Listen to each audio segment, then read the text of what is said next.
Ramadan Sananta, sang penyelamat Persis Solo. Hukuman jadi titik balik kini bidik timnas Indonesia. Perjalanan Ramadan Sananta dari hukuman hingga menjadi pahlawan Persis Solo begitu inspiratif. Dengan 4 gol musim ini, ia kini disebut-sebut layak dipanggil ke timnas oleh Ong Kim Swe. Lemparan pertama Arhan tak hanya memukau, tapi juga mematikan. Netizen klaim ini senjata paling ikonik Liga Thailand. Dengan satu gerakan sederhana, Pratama Arhan membawa harapan baru untuk Bangkok United. Aksi ini tidak hanya menyelamatkan skor, tapi juga membuktikan bahwa skillnya layak disandingkan dengan pemain top dunia. 3 alasan mengejutkan mengapa Rafael Struijk terancam tidak dipanggil Patrick Kluivert ke timnas Indonesia. Dari statistik gol yang tak meyakinkan hingga saingan tangguh bernama Ole Romy, Rafael Struijk kini berada dalam bayang-bayang ketidakpastian.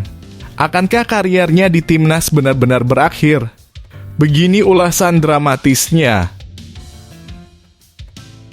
Kevin Dix, pemain timnas Indonesia yang ternyata punya bisnis restoran di Lombok dan rencana membuka hotel, apa yang membuatnya jatuh cinta pada Indonesia? Kevin Dix bukan hanya dikenal sebagai pemain sepak bola, tetapi juga seorang pengusaha yang sedang berkembang. Restoran yang ia miliki di Lombok kini menjadi perhatian banyak orang, dan rencana untuk membuka hotelnya semakin mencuri perhatian. Apakah ini menjadi langkah awal dari petualangan bisnis yang lebih besar? Temukan kisah inspiratifnya di sini. Cirus Margono, kiper timnas Indonesia yang kecewa gabung Liga Kosovo dengan harga pasaran yang tidak terduga. Cirus Margono akhirnya menemukan klub baru di Liga Kosovo, namun harga pasarannya memunculkan tanda tanya besar di kalangan penggemar sepak bola Indonesia. Apakah ini akhir dari perjalanan panjangnya di Eropa atau justru awal dari sesuatu yang lebih besar? Pelajari lebih lanjut tentang masa depan kariernya di sini. Sebelum masuk pembahasan, mohon subscribe channel ini agar tidak ketinggalan berita timnas Indonesia. Ramadan Sananta, sang penyelamat Persis Solo. Hukuman jadi titik balik kini bidik timnas Indonesia. Perjalanan Ramadan Sananta dari hukuman hingga menjadi pahlawan Persis Solo begitu inspiratif. Dengan 4 gol musim ini, ia kini disebut-sebut layak dipanggil ke timnas oleh Ong Kim Swe. Ramadan Sananta sekali lagi menunjukkan magisnya. Striker muda berbakat ini menjadi pahlawan kemenangan Persis Solo saat menaklukkan Persebaya Surabaya dengan skor dramatis 2-1 di Stadion Manahan Jumat. Di penghujung laga, tepatnya menit ke-93, Sananta mengeksekusi gol spektakuler dari luar kotak penalti. Sepakan keras kaki kanannya sukses menembus gawang Hernando Ari, membuat Stadion Manahan bergemuruh. Performa Sananta yang terus menanjak di putaran kedua Liga 1 ini memang pantas mendapat sorotan. Total striker setinggi 182 cm tersebut telah mencetak 4 gol musim ini dan 3 diantaranya lahir dalam 4 pertandingan terakhir. Namun, kebangkitan Sananta bukan tanpa cerita. Pelatih Persis Solo Ong Kim Swe mengungkapkan bahwa perubahan signifikan pada Sananta terjadi setelah ia mendapat hukuman kartu merah saat laga melawan PSBS Biak pada Desember 2024. Akibat insiden tersebut, Sananta harus absen selama 3 pertandingan. Kalau kita lihat dalam 4 pertandingan terakhir, mulai dari lawan PSIS, Persija, Madura atau selepas dia terkena suspensi, prestasi Sananta kian membaik, ujar Ong Kim Swe dalam konferensi pers usai laga. Pelatih asal Malaysia ini bahkan menyebut Sananta layak dipertimbangkan untuk kembali memperkuat timnas Indonesia di bawah asuhan pelatih anyar Patrick Kluivert. Saya percaya Sananta mempunyai kelebihan. Dia pemain lokal dan harus dipikirkan mendapat kesempatan dipanggil ke timnas Indonesia, tegasnya. Dia punya kemampuan untuk bermain di level yang lebih tinggi. Tak hanya mendapat pujian dari pelatih, Sananta sendiri juga mengungkapkan harapannya untuk kembali berseragam merah putih. Ditemui di Mixed Zone Stadion Manahan, Sananta tak bisa menyembunyikan rasa antusiasnya untuk membuktikan diri di depan Patrick Kluivert. Ya, mudah-mudahan saya bisa memberikan yang terbaik pada next game timnas nanti, kata Sananta dengan penuh semangat. Insya Allah kalau saya dipanggil timnas, saya akan berusaha semaksimal mungkin. Kehadiran Patrick Kluivert menurut Sananta menjadi motivasi besar baginya. Tentunya sangat termotivasi karena ini pelatih baru. Saya harus bisa membuktikan yang terbaik, tambahnya. Kemenangan melawan Persebaya ini juga menjadi angin segar bagi Persis Solo. Tim berjuluk Laskar Sambernyawa ini berhasil keluar dari posisi juru kunci dan kini duduk di peringkat ke-16 klasemen sementara dengan 17 poin. Namun posisi mereka masih belum aman dari ancaman degradasi. Tentunya sangat senang kita bisa menghasilkan 3 poin di kandang, kata Sananta dengan senyum penuh kepuasan. Saya apresiasi teman-teman yang sudah bekerja keras malam hari ini, terutama supporter yang sudah datang. Menurutnya, kemenangan ini bukan hanya penting untuk tim, tapi juga untuk mental pemain dan dukungan dari para pendukung. Kemenangan ini sangat penting buat kondisi pemain, buat tim, dan semuanya supporter, manajemen, imbuhnya. Lalu, bagaimana pendapat Anda? Apakah Ramadhan Sananta memang layak kembali ke timnas Indonesia dan menjadi andalan di bawah komando Patrick Kluivert? Yuk, tuliskan pendapat Anda di kolom komentar.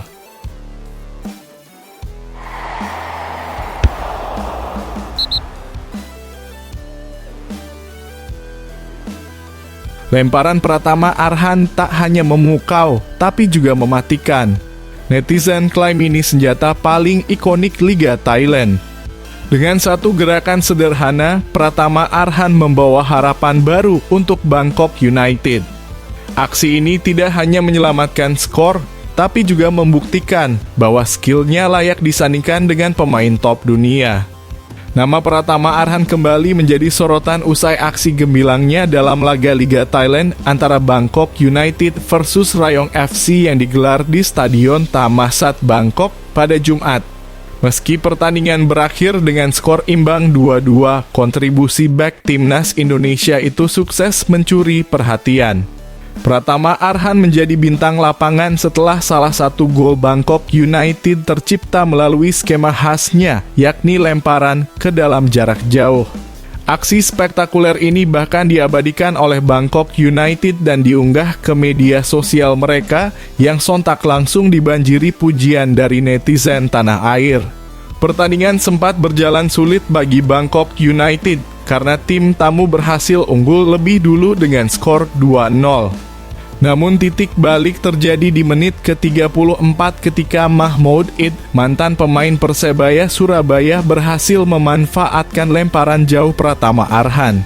Lemparan itu meluncur sempurna ke kotak penalti, memungkinkan Mahmoud Id menyambar bola dengan tendangan keras yang tak mampu dihalau oleh kiper lawan. Gol ini memberikan napas baru bagi Bangkok United dan membuka jalan untuk gol penyama kedudukan yang kembali dicetak oleh Mahmoud Id di babak kedua. Pratama Arhan pun mendapat sorotan khusus karena perannya tak hanya mempersempit ketertinggalan, tetapi juga menginspirasi kebangkitan tim. Lemparannya menjadi senjata mematikan yang kembali membuktikan kemampuannya di level kompetisi tinggi. Unggahan Bangkok United tentang aksi Pratama Arhan langsung diserbu oleh para penggemar sepak bola Indonesia. Tak sedikit dari mereka yang melontarkan pujian untuk sang bek sekaligus meminta admin klub untuk membagikan video aksi lemparan maut tersebut. Berikut beberapa komentar penuh semangat dari netizen. Arhan mentalnya benar-benar jos, kontrol passingnya sudah terkoordinasi dengan baik di balik long throw in-nya yang keren. Salut, tulis akun bernama Rangga. Mantap Arhan, ayo bangkit lagi. Sebenarnya kamu itu punya potensi besar, tambah Berin. Lemparan maut memakan korban lagi. Menyala Arhan, puji Rizka. Tak hanya aksi lemparannya, netizen juga menyoroti peningkatan kemampuan Arhan, terutama dalam hal passing dan konsistensinya bermain meski sempat minim menit di klub sebelumnya. Bagaimana menurut kalian, apakah lemparan maut Pratama Arhan layak dianggap sebagai salah satu senjata paling ikonik di Liga Thailand?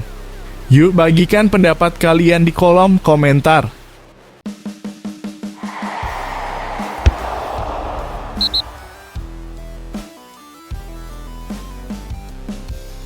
Tiga alasan mengejutkan mengapa Rafael Struijk terancam tidak dipanggil Patrick Kluivert ke timnas Indonesia.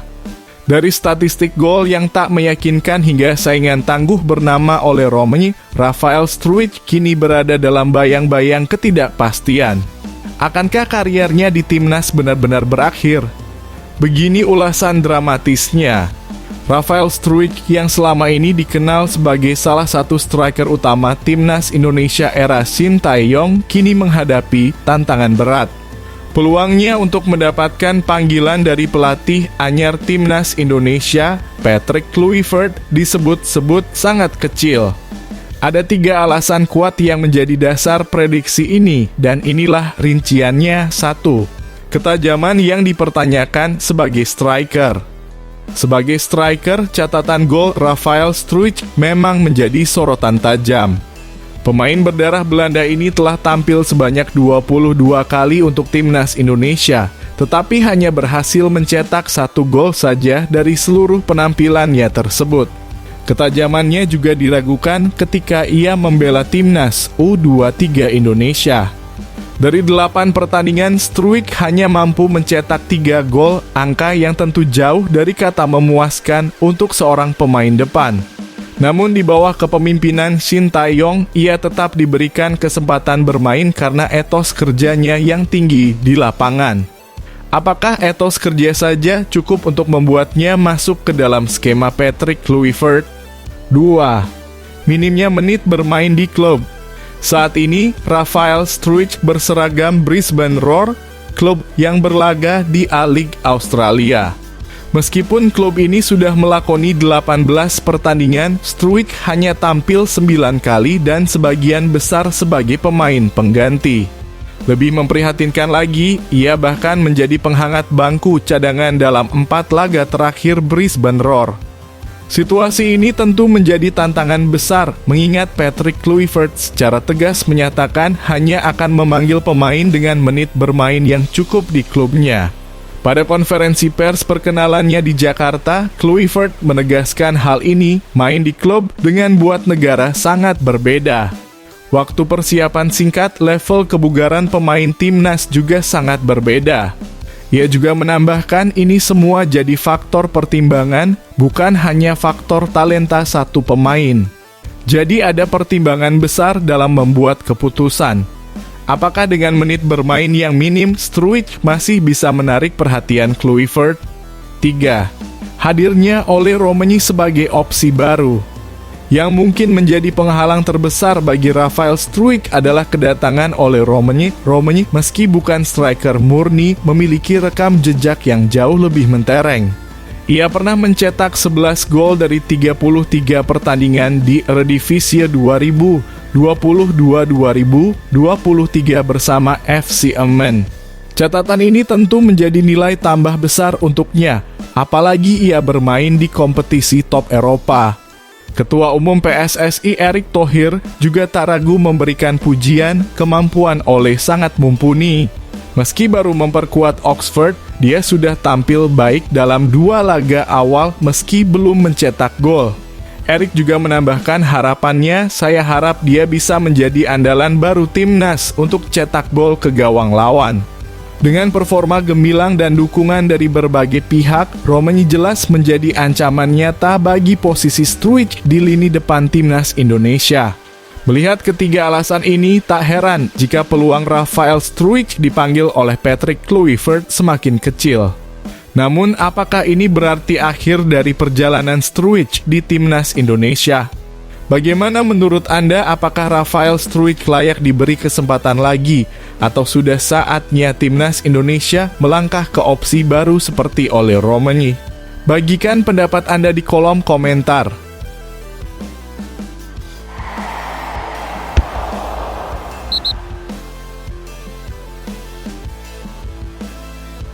Kevin Dix, pemain timnas Indonesia yang ternyata punya bisnis restoran di Lombok dan rencana membuka hotel, apa yang membuatnya jatuh cinta pada Indonesia? Kevin Dix bukan hanya dikenal sebagai pemain sepak bola, tetapi juga seorang pengusaha yang sedang berkembang. Restoran yang ia miliki di Lombok kini menjadi perhatian banyak orang, dan rencana untuk membuka hotelnya semakin mencuri perhatian. Apakah ini menjadi langkah awal dari petualangan bisnis yang lebih besar? Temukan kisah inspiratifnya di sini. Kevin Dix, pemain timnas Indonesia yang dikenal dengan ketangguhannya di lapangan, ternyata juga memiliki kecintaan yang mendalam terhadap Indonesia, terutama saat berlibur. Pemain berusia 29 tahun ini mengaku sangat menikmati momen liburannya di berbagai objek wisata tanah air, dan Lombok menjadi tempat favoritnya. Lombok adalah tempat yang sangat saya sukai karena istri saya sudah tinggal di sana selama 3 tahun, ujar Kevin Dix dalam wawancaranya dengan Tom Haye yang dilansir oleh Bolasport.com dari The Highway. Namun yang lebih mengejutkan adalah fakta bahwa Kevin Dix telah memulai bisnis di Lombok. Ternyata ia sudah memiliki sebuah restoran yang diberi nama The Well Lombok. Restoran ini pun semakin terkenal di kalangan wisatawan, apalagi saat Kevin membagikan pengalaman tersebut melalui akun media sosialnya. Namun, perjalanan bisnis Kevin tidak berhenti di sana. Saya juga punya rencana untuk membuka hotel di Lombok, tambahnya dengan penuh semangat. Tidak hanya sebatas berlibur, Kevin Dix sudah mulai menanamkan benih bisnisnya di tempat yang sangat ia cintai ini. Tidak heran jika Lombok semakin menjadi pilihan utama bagi Kevin baik untuk berlibur maupun menjalankan usahanya. Selain Lombok, Kevin juga memiliki tempat istimewa di hati untuk Bali dan Raja Ampat. Bali meski sudah sangat ramai dengan turis, tetap menjadi tempat favorit saya. Tetapi kadang kamu akan merasa kesulitan untuk bergerak karena kemacetan di jalan, ujar Kevin dengan jujur. Namun, Lombok adalah surga yang tak terkira bagusnya. Sungguh menakjubkan. Dan tak hanya itu, Kevin juga berbagi pengalamannya tentang Raja Ampat yang sangat istimewa. Saya pikir Raja Ampat itu adalah surga. Saya telah menyelam di sana, dan itu sangat menakjubkan. Mungkin banyak yang belum tahu, namun Kevin Dix sudah memiliki pengalaman liburan luar biasa yang tak hanya membuatnya kagum, tetapi juga memberikan inspirasi bisnis yang besar. Restoran miliknya The Well Lombok tidak hanya menawarkan pengalaman kuliner yang istimewa, tetapi juga menjadi tempat yang ramah untuk keluarga, terutama anak-anak. Restoran ini sangat ramah untuk anak-anak, ujar Kevin. Mereka juga punya taman bermain, meski saya belum sempat melihatnya langsung. Tetapi saya rasa kami punya beberapa area yang menyenangkan untuk anak-anak. Menariknya, meskipun kini Kevin Dix sibuk dengan kariernya di dunia sepak bola, ia juga sudah mulai memikirkan langkah selanjutnya setelah pensiun. Rencana membuka hotel di Lombok adalah salah satu yang menarik untuk ditunggu. Jadi, bagaimana menurut kalian tentang rencana Kevin Dix di masa depan? Apakah Anda tertarik mengunjungi restoran atau bahkan hotel miliknya nanti? Berikan pendapat kalian di kolom komentar.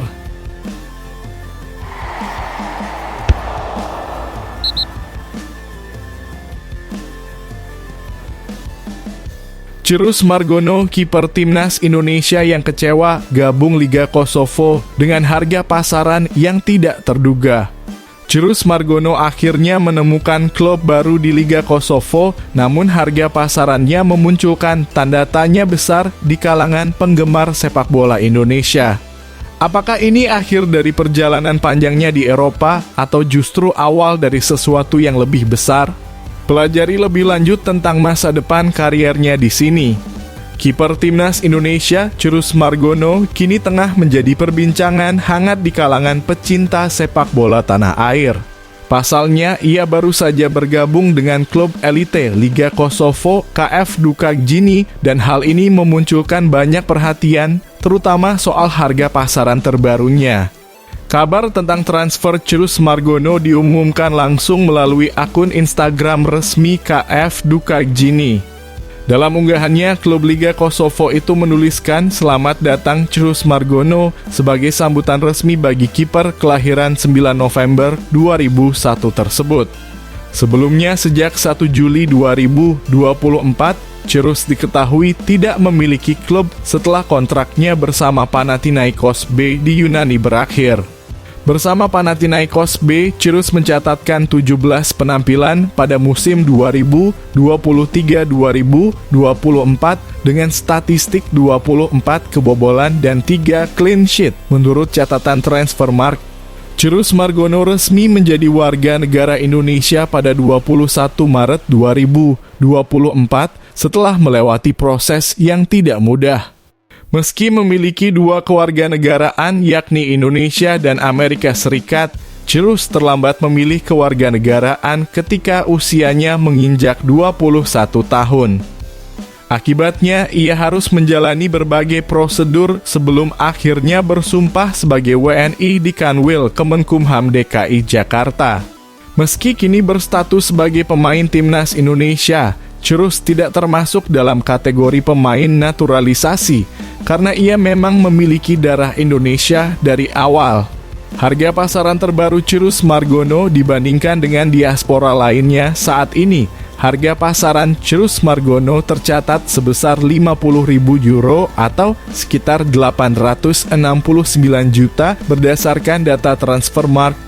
Angka ini cukup jauh jika dibandingkan dengan 2 kiper diaspora Indonesia lainnya. Emil Audero Mulyadi dengan harga pasar 104 miliar. Maarten Paes dengan harga pasar 69 miliar. Namun harga ini dianggap cukup realistis, mengingat Cirus baru memulai kembali perjalanan kariernya di Liga Kosovo. Meskipun sudah menyandang status WNI, Cirus hingga kini belum pernah memperkuat timnas Indonesia di level internasional. Saat itu mantan pelatih timnas Indonesia, Shin Tae-yong, lebih memilih Maarten Paes sebagai penjaga gawang utama skuad Merah Putih. Namun dengan hadirnya pelatih anyar Patrick Kluivert, peluang Cirus untuk bersaing dengan Maarten Paes di bawah mistar gawang Indonesia terbuka lebar. Kluivert diketahui tengah mencari penjaga gawang lain yang bisa menjadi pesaing sepadan bagi Paes. Bagaimana menurut kalian, apakah Cirus Margono layak mendapatkan panggilan timnas untuk laga internasional berikutnya? Akankah ia menjadi pesaing kuat Maarten Paes? Yuk, tulis pendapat kalian di kolom komentar.